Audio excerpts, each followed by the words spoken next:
Majosite jilbayo bosite wakakarante tite soyo dogite boyami mate disraku nabu wakihana rage sille dabu nabu wakihana rage sille dabu nabu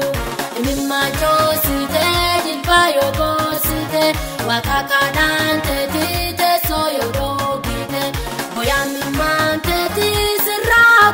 nabu wakihana rage sille dabu nabu wakihana rage sille dabu nabu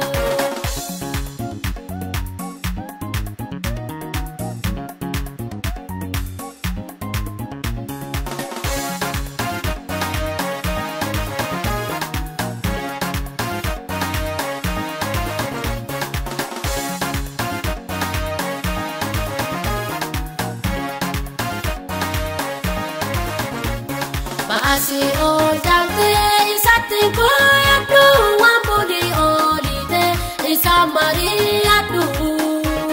jilbake gagosi wakanjala osi wakayonsi hakai mimante josi uta mimante sirabu nabu aljala peteti sikanu nabu aljala peteti sikanu nabu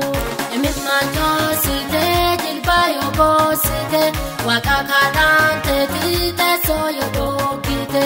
boyami mate disraku nabu wakihana rage sille dabu nabu wakihana rage sille dabu nabu Majosite jilbayo bosite wakakarante tite soyo dogite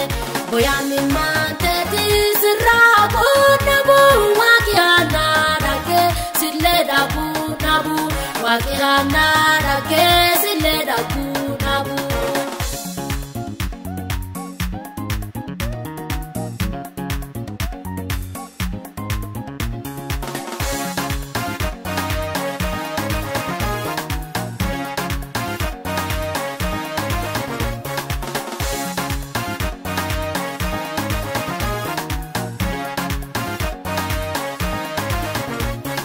Kalagana wame magaisa wakeliasi karasi debisa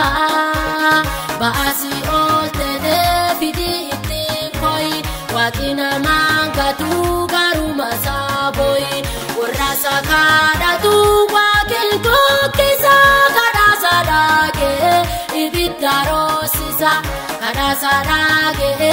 ibidarosisa Majosite jilbayo bosite wakakarante tite soyo dogite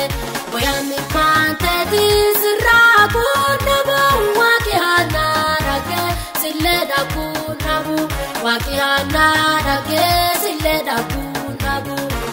Majosite jilbayo bosite wakakarante tite soyo dogite boyami mante disraku nabu wakihana rage sille dabu nabu wakihana rage sille dabu nabu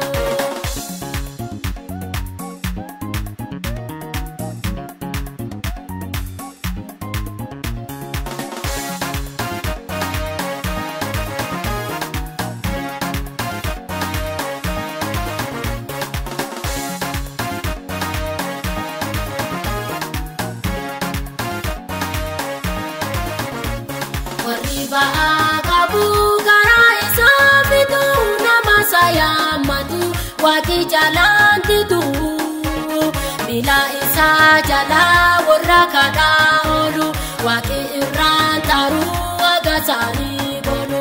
baasii ooltee sirraa fuudhuun nabu akka hanaasa si badhaasuun nabu akka hanaasaan si badhaasuun nabu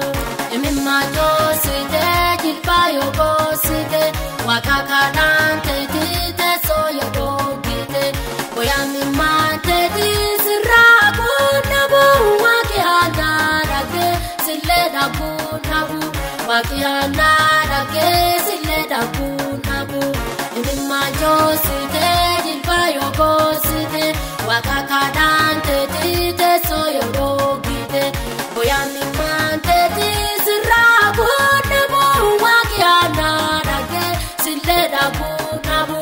waaqi hanaa dhagee sillee dhabuun.